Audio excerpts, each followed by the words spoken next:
you would have realized what is the topic that we are going to discuss today. He is one of those performers from the silent era which everyone can recognize without any difficulty. Everyone knows him, and for sure everyone would have laughed their heart out watching him playing the Tramp in many of his adventures. He became a worldwide icon through the screen persona, the Tramp, and is considered one of the most important figures in the history of film industry. More so that the image of the Tramp has become a cultural history.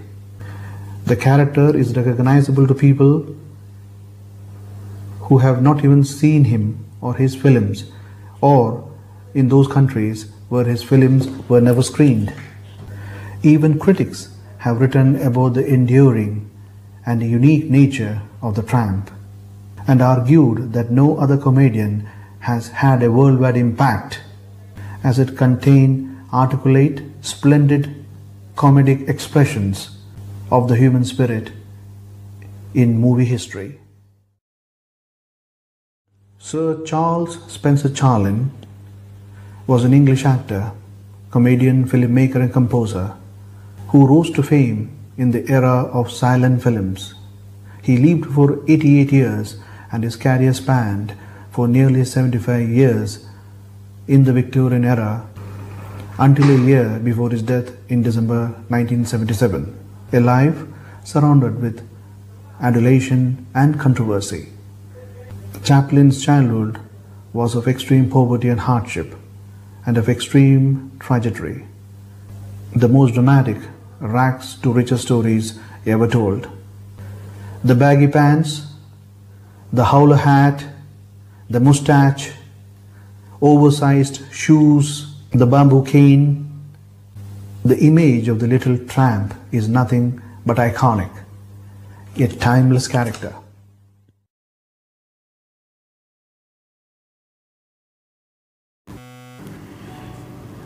Even though we are from a different time where films are more advanced in all sorts and in different aspects, the work of Mr. Chaplin can still be greatly appreciated.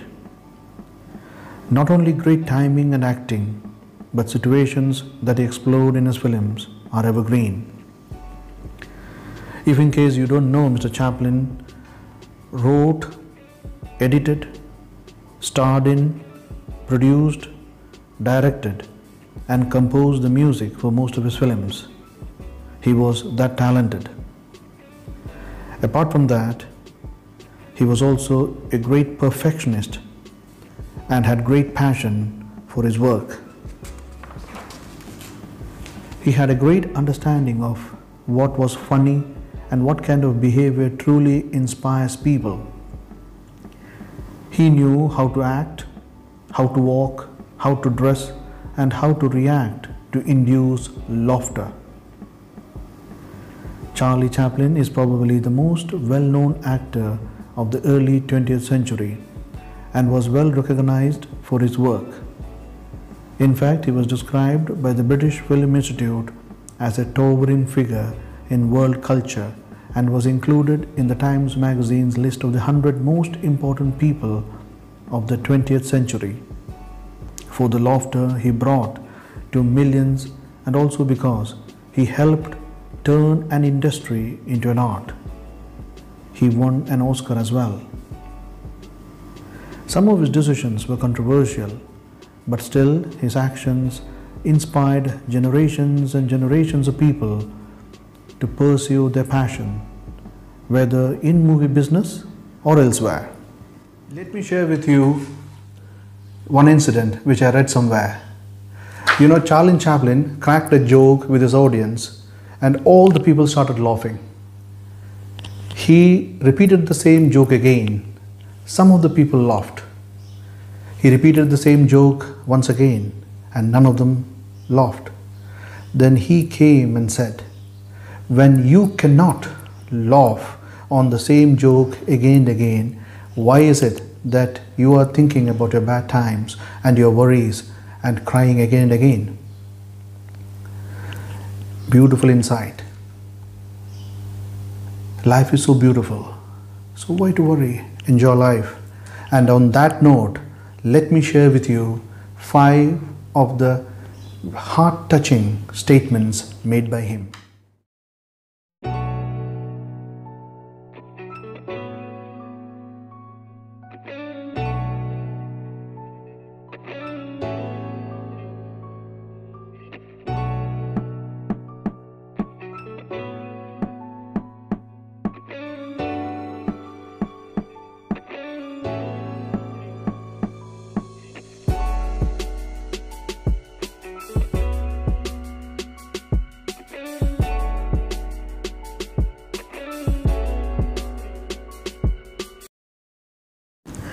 In 1919, Chaplin co-founded the distribution company United Artists, which gave him complete control over his films. His first feature film was The Kid in 1921, followed by A Woman of Paris in 1923, The Gold Rush in 1925, and The Circus in 1928. He initially refused to move to sound films in the 1930s, instead producing The City Lights in 1931 and The Modern Times in 1936 without dialogue. He became increasingly political, and his first sound film was The Great Dictator in 1940, which criticized Adolf Hitler. He continues to be held in high regard with The Gold Rush, The Modern Times, and The Great Dictator, often ranked on lists of the greatest films of all time. Although he played a homeless character in many of his films, but Charlie Chaplin was insanely successful. He knew how to make us laugh without even saying a single dialogue in most of his films. And when he spoke, we listened. Let me leave you with this speech from one of his iconic films, The Dictator. Please watch the video till the end, and I will see you soon in my next video. Thank you.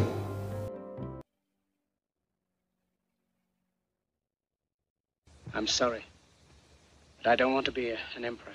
That's not my business. I don't want to rule or conquer anyone. I should like to help everyone if possible. Jew, Gentile, black man, white. We all want to help one another. Human beings are like that. We want to live by each other's happiness, not by each other's misery. We don't want to hate and despise one another. In this world, there's room for everyone, and the good earth is rich and can provide for everyone. The way of life can be free and beautiful, but we have lost the way. Greed has poisoned men's souls, has barricaded the world with hate, has goose-stepped us into misery and bloodshed. We have developed speed, but we have shut ourselves in. Machinery that gives abundance has left us in want. Our knowledge has made us cynical, our cleverness hard and unkind. We think too much and feel too little. More than machinery, we need humanity.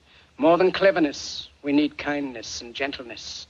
Without these qualities, life will be violent and all will be lost. The aeroplane and the radio have brought us closer together. The very nature of these inventions cries out for the goodness in men, cries out for universal brotherhood, for the unity of us all. Even now, my voice is reaching millions throughout the world. Millions of despairing men, women, and children, victims of a system that makes men torture and imprison innocent people. To those who can hear me, I say, do not despair.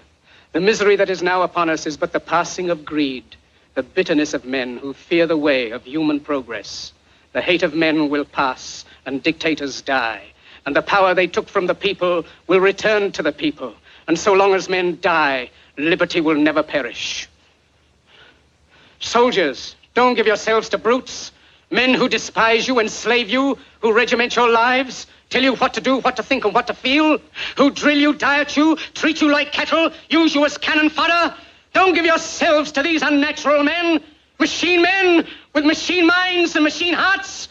You are not machines, you are not cattle, you are men. You have the love of humanity in your hearts. You don't hate, only the unloved hate, the unloved and the unnatural.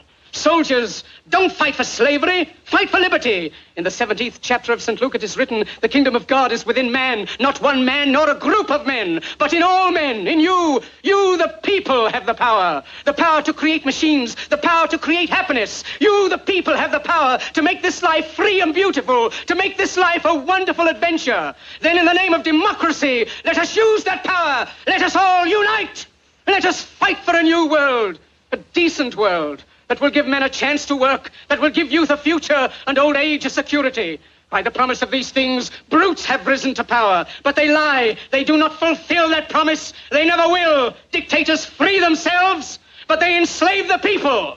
Now let us fight to fulfill that promise. Let us fight to free the world, to do away with national barriers, to do away with greed, with hate and intolerance. Let us fight for a world of reason, a world where science and progress will lead to all men's happiness. Soldiers, in the name of democracy, let us all unite!